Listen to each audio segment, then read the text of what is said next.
আজ হচ্ছে মহানবমী। তো নবমীতে চলে গেছিলাম ভাটপাড়ায়, নৈহাটির পাশেই হচ্ছে ভাটপাড়া।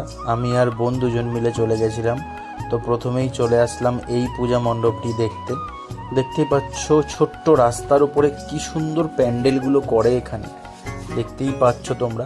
আর মায়ের মূর্তির ডিটেলিংটা দেখো, মানে এত সুন্দর লাগে, মানে মায়ের মূর্তির তো কোনো তুলনা হয় না, যদিও বা যেটুকু। আর এই যে আমি চলে গেছিলাম পাঞ্জাবি পরে, তারপর ওই ঠাকুরটা দেখে চলে গেলাম পাশের একটা প্যান্ডেল। আর ভাটপাড়ার কিন্তু অলিতে গলিতে পুজো হয়, মানে দুর্গা পুজো ওখানে অলিতে গলিতে। এখানে তোমার একদম বোধন থেকে বিসর্জন পর্যন্ত পুরো মায়ের যা যা হয় সব ড্রয়িংয়ের মাধ্যমে ফুটিয়ে তুলেছে প্যান্ডেলে। আর ভাটপাড়ার থেকে কে কে দেখছো আমার ভিডিও কমেন্ট করে কিন্তু জানিও। আর পুজো কার কীরকম কাটলো সেটাও কমেন্ট করে জানিও। সবাইকে নবমীর শুভেচ্ছা। যেহেতু ভিডিওটা পোস্ট হবে হয়তো পুজোর পরে কিংবা দশমীতে, তো আগে থাকতেই বলে দিলাম অগ্রিম। তো তারপরে ওই প্যান্ডেলটা দেখে গাড়ি নিয়ে বেরিয়ে গেছিলাম। গাড়ি নিয়েই যে যাওয়াটা বেস্ট, কিংবা টোটো করে, কারণ হেঁটে হেঁটে অতটাও দেখা যায় না, অনেকটা হাঁটতে হয়, যেহেতু গলিতে গলিতে পুজো, কোনটা ছেড়ে কোনটা দেখবে। তো এই প্রতিমাটা দেখো সাবেকিয়ানার মধ্যে করেছে, বেশ ভালো লাগছে। ভাটপাড়া মানেই কিন্তু একটা সাবেকিয়ানার ছোঁয়া থাকবেই, কারণ যেহেতু এই জায়গাটা আগে টোল ছিল ব্রাহ্মণদের, মানে বিশেষ বিশেষ ব্যক্তিত্বদের এখানে বাস ছিল, বড় বড় পণ্ডিতদের ভাটপাড়া। তো সেখান থেকে দাঁড়িয়ে সেই জায়গাটা বজায় রাখার চেষ্টা করে। তো ওই প্যান্ডেলটা দেখে আরেকটা প্যান্ডেলে চলে আসলাম। এই প্যান্ডেলটা পুরনো শিব মন্দির এরকম টাইপের কিছু একটা করেছিল, ভেতরটায় ঢুকতে একটু ভয় লাগছিল যদিও অন্ধকার ছিল। আর প্রদীপ দিয়ে প্যান্ডেলটাকে আরও সুন্দরভাবে ফুটিয়ে তুলেছে। তো এই প্যান্ডেলটা দর্শন করে তারপর গাড়ি নিয়ে বেরিয়ে গেলাম পরের প্যান্ডেলে যাওয়ার জন্য। আর তখন কিন্তু রাত্রির প্রায় 12টা সাড়ে 12টা বাজে। রাস্তায় কিন্তু লোকজন জমজমাট, দেখে মনে হবে রাত্রি 7-8টা বাজে। আর এটা হচ্ছে ভাটপাড়ার প্রাচীন পুজো পাঁচ মন্দির।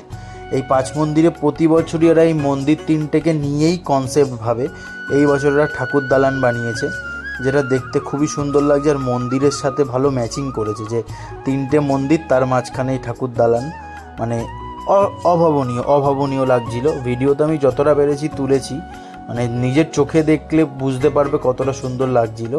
তো আমি যতটা পেরেছি ভিডিও নিয়েছি তোমাদের দেখানোর জন্যে। আর কে কেমন আছো, পুজো কার কেমন কাটলো সবটাই কমেন্টে জানিও। আর ভিডিও দেখতে কেমন লাগছে সেটাও বলো। আর এই মায়ের প্রতিমাটা দেখো কত সুন্দর। আশা করি এটা মনে হয় রাধাকৃষ্ণ শিল্পরা হয় হালি শহরের, যতদূর দেখে আমার মনে হলো। তো তারপরে চলে গেলাম পরবর্তী প্যান্ডেল দেখতে। আর হ্যাঁ, আমার ফেসবুকে কিন্তু সব ভিডিওগুলোই আমি আপলোড করেছি, তোমরা গিয়ে দেখতে পারো। আমি ফেসবুক লিঙ্ক ভিডিওর ডিসক্রিপশানে দিয়ে দেবো। তোমরা এই মানে প্রতিটা প্যান্ডেলের ডিটেল নিয়ে আমি ভিডিও করে ওটাতে ছেড়েছি, তোমরা দেখতে পারো। তো তারপর চলে গেলাম এই প্যান্ডেলটাতে। বেশ প্যান্ডেলটা ছোট্টর মধ্যে মোটামুটি ভালোই করেছে, খারাপ বলা চলে না। তারপরে লাইটের গেট দেখতেই পাচ্ছ।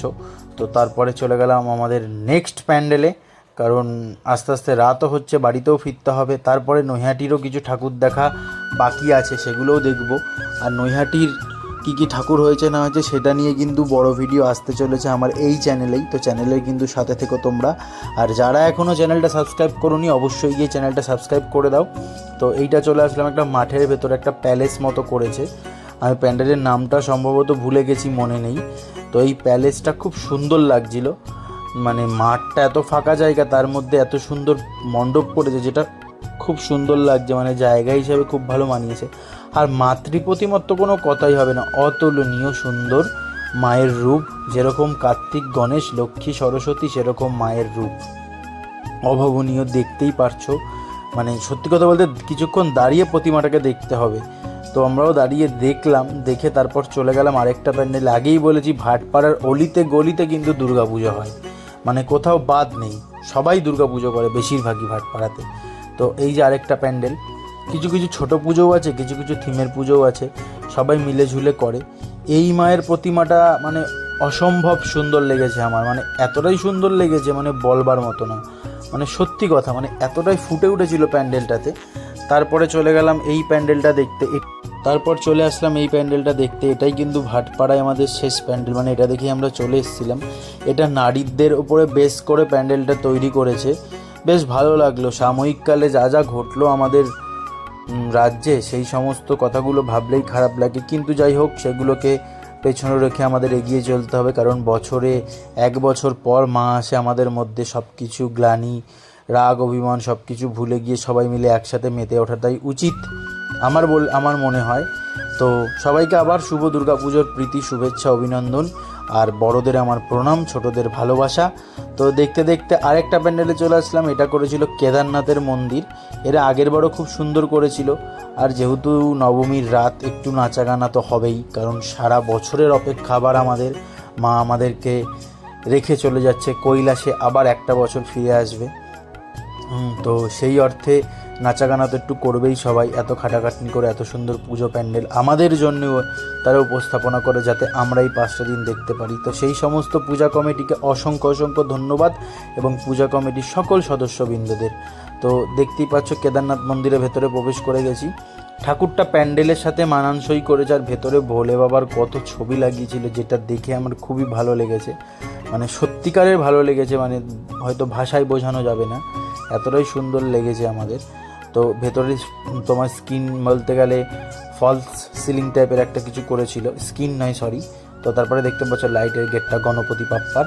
তো এইভাবে দেখতে দেখতে আমরা চলে যাচ্ছি নৈহাটিতে, কারণ নৈহাটিতে সব থেকে বড় যেই পুজোটা হয় রাজেন্দ্রপুর মৎস্য বাজার। আর ওই মৎস্য বাজারটা কিন্তু এশিয়ার মধ্যে বৃহত্তর মৎস্য বাজার, মানে ছোট মাছের জন্য। তো তারপর গাড়ি রেখে চলে গেলাম আমরা প্যান্ডেলে দর্শন করতে। রাজেন্দ্রপুর জোড়াবাতলা মৎস্য বাজার উন্নয়ন কমিটির প্যান্ডেল নৈহাটির কিন্তু সব থেকে প্রাচীন পুজো, আর এরাই আগাগোড়া এরকম বড় পুজো করে আসে। এখন নৈহাটিতে অনেক পুজো হয়, যদিও আগে এত পুজো হতো না, হাতে গোনা কয়েকটা ছিল। তো দেখতেই পাচ্ছ এবছর প্যান্ডেলটা বিভৎস করেছে, আর অনেকটা বড়, অনেকটা এরিয়া নিয়ে করেছে। এত বড় এরিয়া নিয়ে এটা প্যান্ডেল করে না যদিও। তো প্যান্ডেলের দ্বার দিয়ে আমরা ভেতরে প্রবেশ করছি। ভেতরে 3টে না 4টে শিব মন্দির রয়েছে, তারপরে মায়ের মেন মন্দির। তো এটা মনে হয় রাজস্থান নাহলে গুজরাটের একটা কোনো মন্দিরের অনুকরণে প্যান্ডেলটা করা হয়েছে। রাজেন্দ্রপুরের প্যান্ডেলটা কে কে দেখেছে অবশ্যই কিন্তু কমেন্ট করে জানিও।